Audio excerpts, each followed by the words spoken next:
ಕನ್ನಡ ನೀತಿ ಕಥೆಗಳು ಚಾನೆಲ್ಗೆ ನಿಮಗೆ ಸ್ವಾಗತ. ಈ ಕಥೆ ನಿಮಗೆ ಇಷ್ಟವಾದರೆ ದಯವಿಟ್ಟು ನಮ್ಮ ಚಾನಲನ್ನು ಲೈಕ್ ಮಾಡಿ, ಸಬ್ಸ್ಕ್ರೈಬ್ ಆಗಿ ಮತ್ತು ಮುಂದಿನ ಅಪ್ಡೇಟ್ಗಾಗಿ ಬೆಲ್ ಬಟನ್ ಒತ್ತಿರಿ. ಮಹಾಶಿವರಾತ್ರಿ, ರುದ್ರನ ಮಂಗಳಕರ ರಾತ್ರಿ. ಮಾಘ ಮಾಸ ಕೃಷ್ಣ ಪಕ್ಷದ ಚತುರ್ದಶಿಯೆಂದು ಆಚರಿಸಲಾಗುವ ಶಿವರಾತ್ರಿ, ಶಿವ ಭಕ್ತರ ಪಾಲಿಗೆ ಮಂಗಳಕರ ರಾತ್ರಿ. ಹಗಲು ಉಪವಾಸವಿದ್ದು, ರಾತ್ರಿ ವೇಳೆ ಜಾಗರಣೆ ಮಾಡಿ, ಶಿವಧ್ಯಾನ ಮಾಡಿ ಶಿವನ ಕೃಪೆಗೆ ಪಾತ್ರವಾಗುವ ಶುಭ ದಿನ. ಈ ದಿನ ಶಿವನನ್ನು ಭಕ್ತಿಯಿಂದ ಪೂಜಿಸಿದರೆ ತಾವು ಮಾಡಿದ ಪಾಪಗಳೆಲ್ಲವೂ ಪರಿಹಾರವಾಗಿ ಮೋಕ್ಷ ಪ್ರಾಪ್ತವಾಗುತ್ತದೆ ಎಂಬುದು ಭಕ್ತರ ಬಲವಾದ ನಂಬಿಕೆ. ಮದುವೆಯಾಗದ ಹೆಣ್ಣು ಮಕ್ಕಳು ಶಿವಗುಣರೂಪಿಯಾದ ಅನುರೂಪ ಪತಿಗಾಗಿ ಪ್ರಾರ್ಥಿಸಿದರೆ, ಮುತ್ತೈದೆಯರು ಪತಿಯ ಶ್ರೇಯೋಭಿವೃದ್ಧಿಗಾಗಿ ಪ್ರಾರ್ಥಿಸುವುದು ಸಂಪ್ರದಾಯ. ಶಿವರಾತ್ರಿಯಂದು ಶಿವನನ್ನು ಪೂಜಿಸಿದರೆ ಸುಖ, ಶಾಂತಿ, ಸಮೃದ್ಧಿ ದೊರೆಯುವುದೆಂಬ ನಂಬಿಕೆ ಆಸ್ತಿಕರದು. ಬನ್ನಿ, ಶಿವರಾತ್ರಿಯ ಮಹಿಮೆಯನ್ನು ಮತ್ತು ಪುರಾಣದ ಒಂದು ಸಣ್ಣ ಕಥೆಯನ್ನು ಈ ವಿಡಿಯೋದಲ್ಲಿ ಕೇಳೋಣ. ಕೈಲಾಸವಾಸಿ ಶಿವನಿಗೆ ಶಿವರಾತ್ರಿ ಅತ್ಯಂತ ಪ್ರಿಯವಾದ ದಿನ. ಶಿವರಾತ್ರಿಯಂದು ತನ್ನನ್ನು ಪೂಜಿಸುವ ಭಕ್ತರಿಗೆ ತಾನು ವಿಶೇಷವಾಗಿ ಅನುಗ್ರಹ ನೀಡುವುದಾಗಿ ಸ್ವತಃ ಶಿವನೇ ಪಾರ್ವತಿಯಲ್ಲಿ ಹೇಳಿದ್ದಾನೆ ಎನ್ನುತ್ತದೆ ಶಿವಪುರಾಣ. ಶಿವ ಪಾರ್ವತಿಯರ ವಿವಾಹ ಮಹೋತ್ಸವದ ದಿನವಿದು ಎಂಬುದು ವಿಶೇಷ. ಹಿಮವಂತನ ಮಗಳು ಪಾರ್ವತಿ ಈ ದಿನದಂದು ರಾತ್ರಿ ಇಡೀ ಶಿವನಾಮ ಪಠಿಸುತ್ತಾ ತಪಸ್ಸು ಮಾಡಿ ಶಿವನನ್ನು ಮೆಚ್ಚಿಸಿ ವಿವಾಹವಾದಳೆಂಬುದು ಪ್ರತೀತಿ. ಶಿವ ರುದ್ರತಾಂಡವನಾಡಿದ ರಾತ್ರಿಯು ಇಂದೇ ಎನ್ನಲಾಗುತ್ತದೆ. ದೇವತೆಗಳು ಹಾಗೂ ಅಸುರರ ನಡುವೆ ಸಮುದ್ರ ಮಂಥನ ನಡೆದು ವಿಷ ಉದ್ಭವವಾದಾಗ ಅದನ್ನು ಶಿವ ಕುಡಿದ. ವಿಷ ಗಂಟ್ಲೊಳಗಿಂದ ಇಳಿಯದಂತೆ ಪಾರ್ವತಿ ಇಡೀ ರಾತ್ರಿ ತಡೆದಳು ಎನ್ನುತ್ತದೆ ಶಿವಪುರಾಣದ ಇನ್ನೊಂದು ಮಹಿಮೆ. ಹಾಗಾಗಿ ಭಕ್ತರು ಇಡೀ ರಾತ್ರಿ ಎಚ್ಚರವಿದ್ದು ನೀಲಕಂಠನನ್ನು ಸ್ತುತಿಸುತ್ತಾರೆ. ಭಗೀರಥನ ತಪಸ್ಸಿಗೆ ಮೆಚ್ಚಿ ಇಳೆಗೆ ಇಳಿದು ಬಂದ ಗಂಗೆಯನ್ನು ಶಿವ ತನ್ನ ಜಡೆಯಲ್ಲಿ ತುಂಬಿಸಿಕೊಂಡಿದ್ದ. ಇದರಿಂದ ವಿಚಲಿತನಾದ ಭಗೀರಥ ಗಂಗೆಯನ್ನು ಭೂಮಿಗೆ ಹರಿಸುವಂತೆ ಶಿವನನ್ನು ಪ್ರಾರ್ಥಿಸಿದ. ಆತನ ಭಕ್ತಿಗೆ ಮೆಚ್ಚಿ ಶಿವ ಗಂಗೆಯನ್ನು ಹರಿಯಬಿಟ್ಟಿದ್ದು ಇದೇ ದಿನ ಎನ್ನುತ್ತದೆ ಪುರಾಣ.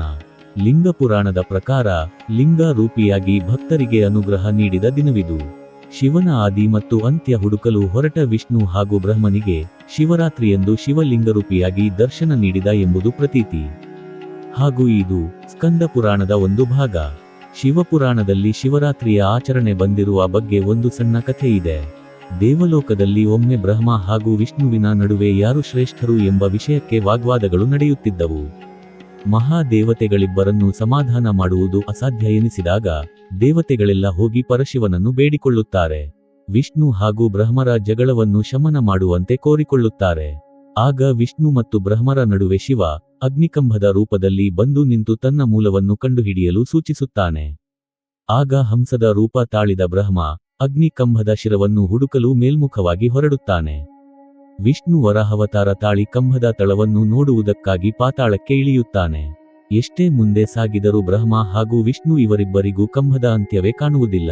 ಅನಂತವಾಗಿರುವ ಶಿವನ ಶಕ್ತಿಯನ್ನು ನೋಡಿದ ವಿಷ್ಣು ಹಾಗೂ ಬ್ರಹ್ಮರಿಗೆ ಸತ್ಯದ ಅರಿವಾಗುತ್ತದೆ. ಆದರೆ ಶಿವನ ಜಡೆಯಿಂದ ಕೆಳಗೆ ಬೀಳುತ್ತಿದ್ದ ಕೇತಕಿ ಪುಷ್ಪದ ಬಳಿ ಬ್ರಹ್ಮ, ನೀನು ಎಲ್ಲಿಂದ ಬೀಳುತ್ತಿದ್ದೀಯ ಎಂದು ಪ್ರಶ್ನಿಸುತ್ತಾನೆ. ಆಗ ಆ ಪುಷ್ಪವು ನಾನು ಅಗ್ನಿಕಂಭದ ಶಿರದಿಂದ ಬೀಳುತ್ತಿದ್ದೇನೆ ಎಂಬ ಉತ್ತರ ನೀಡುತ್ತದೆ. ಆಗ ಬ್ರಹ್ಮ ಶಿವನಲ್ಲಿಗೆ ಬಂದು ಕೇತಕಿ ಪುಷ್ಪವನ್ನು ತೋರಿಸಿ ತಾನು ಅಗ್ನಿಕಂಭದ ಶಿರಭಾಗವನ್ನು ನೋಡಿರುವುದಾಗಿಯೂ ಅಲ್ಲಿಂದಲೇ ಕೇತಕಿ ಪುಷ್ಪವನ್ನು ತಂದಿರುವುದಾಗಿಯೂ ಹೇಳುತ್ತಾನೆ. ಇವರಿಬ್ಬರ ಮೋಸವನ್ನು ಅರಿತ ಶಿವ ಬ್ರಹ್ಮನನ್ನು ಯಾರೂ ಪೂಜಿಸಕೂಡದು ಎಂದು ಶಾಪ ನೀಡಿ ಲಿಂಗರೂಪ ತಾಳುತ್ತಾನೆ. ಅಂದು ಮಾಘ ಮಾಸದ ಬಹುಳ ಚತುರ್ದಶಿಯಾಗಿರುತ್ತದೆ.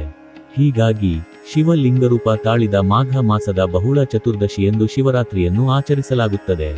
ಶಿವರಾತ್ರಿಯ ದಿನ ರಾತ್ರಿ ಪೂಜೆಯೇ ವಿಶೇಷ. ಸಾಮಾನ್ಯವಾಗಿ ಎಲ್ಲ ಹಬ್ಬಗಳಲ್ಲಿಯೂ ದೇವರಿಗೆ ಹಗಲು ಪೂಜೆ ನಡೆಯುತ್ತದೆ. ಆದರೆ ಶಿವರಾತ್ರಿ ಮಾತ್ರ ರಾತ್ರಿಯ ಹೊತ್ತು ಪೂಜೆ, ಭಜನೆ ನಡೆಸುವ ವಿಶೇಷ ಆಚರಣೆ. ರಾತ್ರಿ ಎಂದರೆ ಕತ್ತಲು, ಕತ್ತಲು ಎಂದರೆ ಅಜ್ಞಾನ. ಅಜ್ಞಾನವನ್ನು ಕಳೆದು ಸುಜ್ಞಾನ ಬೆಳಗಿಸು ಎಂದು ಆ ಶಿವನನ್ನು ಬೇಡುವ ಶುಭ ದಿನವೇ ಶಿವರಾತ್ರಿ. ಅಜ್ಞಾನ ತುಂಬಿರುವಲ್ಲಿ ಶಿವ ಸಂಚರಿಸಿ ಜ್ಞಾನ ದೀವಿಗೆಯನ್ನು ಬೆಳಗುತ್ತಾನೆ ಎಂಬ ನಂಬಿಕೆಯಿದೆ. ಶಿವನಿಗೆ ಅತಿ ಶ್ರೇಷ್ಠವಾಗಿರುವ ಬಿಲ್ವಪತ್ರೆಯನ್ನು ಅರ್ಪಿಸಿ ತಿಲಗಿ ಪುಷ್ಪ, ತುಳಸಿಯಿಂದ ಶಿವಲಿಂಗವನ್ನು ಅಲಂಕಾರ ಮಾಡಿ ಶಿವನನ್ನು ಭಜಿಸಿದರೆ ಪಾಪಗಳು ಪರಿಹಾರವಾಗುತ್ತವೆ. ಮೋಡಗಳೇ ಇಲ್ಲದ ಶುಭ್ರ ಆಕಾಶದಲ್ಲಿ ಬಂದಿರುವ ಚಂದ್ರನ ಬೆಳಕಿನಲ್ಲಿ ಶಿವನಿಗೆ ಅಭಿಷೇಕ ಮಾಡಿ ಆರಾಧಿಸಿದರೆ ಅತ್ಯಂತ ಶ್ರೇಷ್ಠ ಎಂಬ ನಂಬಿಕೆಗಳಿವೆ. ಶಿವರಾತ್ರಿಯ ದಿನವಿಡೀ ಉಪವಾಸ ಮಾಡಿ ಜಾಗರಣೆ ಮಾಡಿ ಶಿವನನ್ನು ಆರಾಧಿಸಿದರೆ ಸಕಲ ಪಾಪಗಳು ಕಳೆಯುತ್ತವೆ ಎಂದು ನಂಬಲಾಗಿದೆ. ಎಲ್ಲಾ ಜೀವರಾಶಿಗಳನ್ನು ಪೊರೆಯುವ ಶಿವ ಎಲ್ಲ ಆಡಂಬರಗಳಿಂದ ಮುಕ್ತ. ಆತ ಆಭರಣ ಪ್ರಿಯನಲ್ಲ, ಅಲಂಕಾರ ಪ್ರಿಯನೂ ಅಲ್ಲ. ಭಸ್ಮವನ್ನು ಬಳಿದುಕೊಂಡು ಹುಲಿಯ ಚರ್ಮವನ್ನು ಉಟ್ಟು ಸ್ಮಶಾನದಲ್ಲಿರುವ ಸರಳ ಮತ್ತು ಅಮೋಘ ಶಕ್ತಿ. ಶಿವನು ಸರಳತೆ, ಪ್ರಾಮಾಣಿಕತೆ ಮತ್ತು ನಿಷ್ಕಲ್ಮಶ ಮನಸ್ಸುಗಳ ಪ್ರತೀಕ.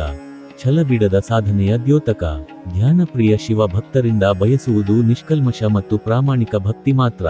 ತೋರಿಕೆಯ ಮತ್ತು ಆಡಂಬರದ ಪೂಜೆಯನ್ನು ಬಯಸದ ಮಹಾದೇವನನ್ನು ಇಂದ್ರಿಯ ನಿಗ್ರಹ, ಧ್ಯಾನ, ಸಂಯಮ ಮತ್ತು ವಿಶ್ವಾಸ ಭರಿತರಾಗಿ ಶಿವರಾತ್ರಿ ಎಂದು ಧ್ಯಾನಿಸಿದರೆ ಆತ ಪ್ರಸನ್ನಗೊಳ್ಳುತ್ತಾನೆ.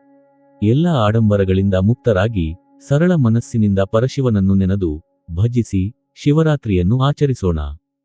ಸರಳತೆ, ಪ್ರಾಮಾಣಿಕತೆ, ಸತ್ಯ ಮತ್ತು ಶಕ್ತಿಯ ದೇವತೆ ಈಶ್ವರ ಲೋಕದಲ್ಲಿರುವ ಸಕಲ ಸಂಕಷ್ಟಗಳಿಗೆ ಪರಿಹಾರ ನೀಡಲಿ ಎಂಬುದು ಎಲ್ಲರ ಕೋರಿಕೆ.